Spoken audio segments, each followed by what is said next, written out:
what the controversy that's sometimes referred to as the War of Currents, which is this competition in the late 19th century between alternating current, or AC, and direct current, or DC. This is often characterized as a conflict between Thomas Edison and Nikola Tesla, but it's really more accurate to say that it was between Edison and George Westinghouse. So to start with a little background on alternating current and direct current.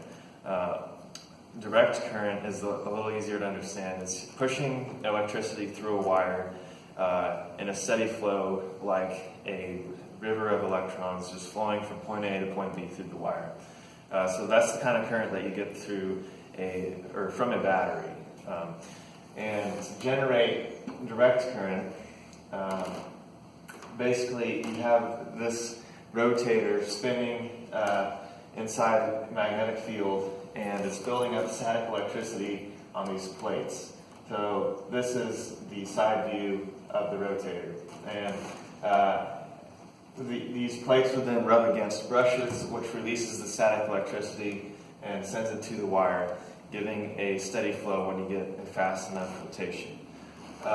Alternating current, on the other hand, has no direct connection between the rotator and the wires, but basically, as the rotator has a magnet, and as it rotates, it changes the magnetic field in the coils of wire, which pushes the electrons back and forth in a back and forth or alternating motion.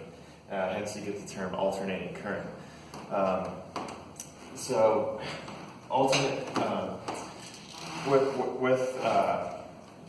with the conflict, then we have Edison on the side of AC. And Westinghouse on the side of DC, and then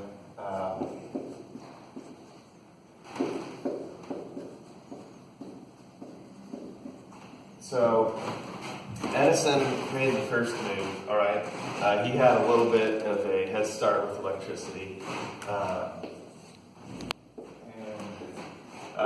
So he built some DC power generating stations for customers starting in 1882.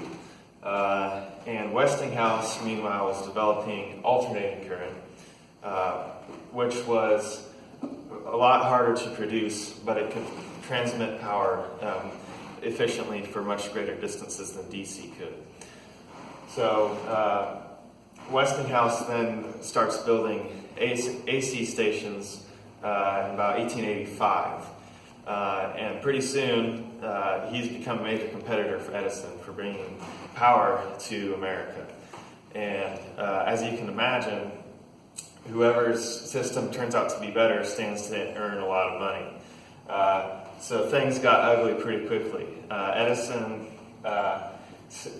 once he realized that Westinghouse was becoming a major competitor, and he probably had the patents for the better system, Edison started trying to convince people that AC power was unsafe, and his DC power was the better system for that reason. So he funded public demonstrations. They were called experiments, but they were really demonstrations in which animals were electrocuted to death, starting with dogs and then going up to horses. And very gruesome, caused quite a sensation in the newspapers. And at the same time, he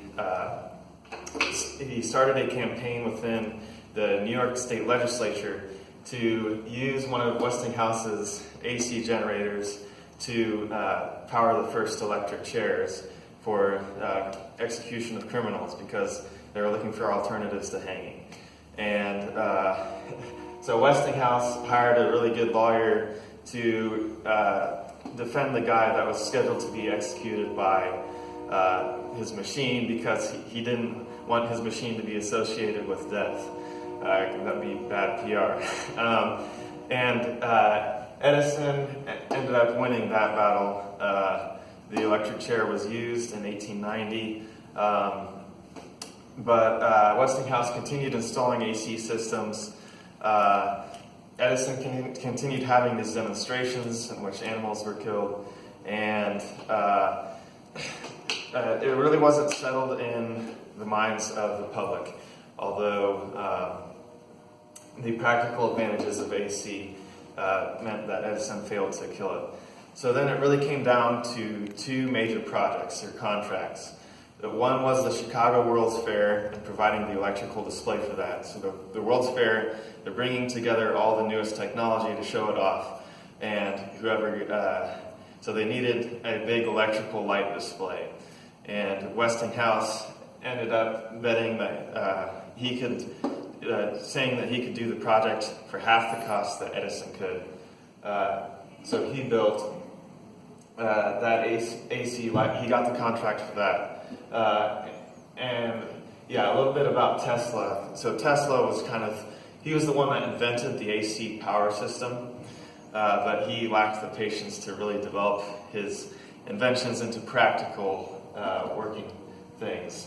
And then Lord Kelvin was a noted scientist who supported direct current, particularly a high voltage direct current.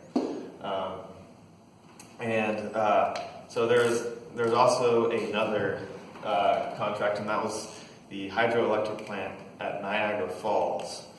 And Westinghouse and Edison were also competing over that. And once Lord Kelvin saw the light display at the Chicago World's Fair, he was like, all right, AC is definitely better. So he moves over here. At the same time, Edison was wanting to do AC power transmission actually on the Niagara plant for the longer distance of power. And Tesla was arguing that those were his patents, which he had sold to Westinghouse. And so Westinghouse ended up getting the contract for Niagara Falls as well, and with the success of that plant, that effectively ended the War of the Currents. Although today it's kind of back as far as solar panels produce DC, wind turbines produce DC, geothermal, and computers, and TVs, anything digital runs off of DC. So there's been an increase in demand for DC. And so there is the possibility that more devices will be run on DC directly rather than having to convert outlet energy from the wall to AC. Although big DC generating stations still probably aren't going to replace our current system anytime in the near future.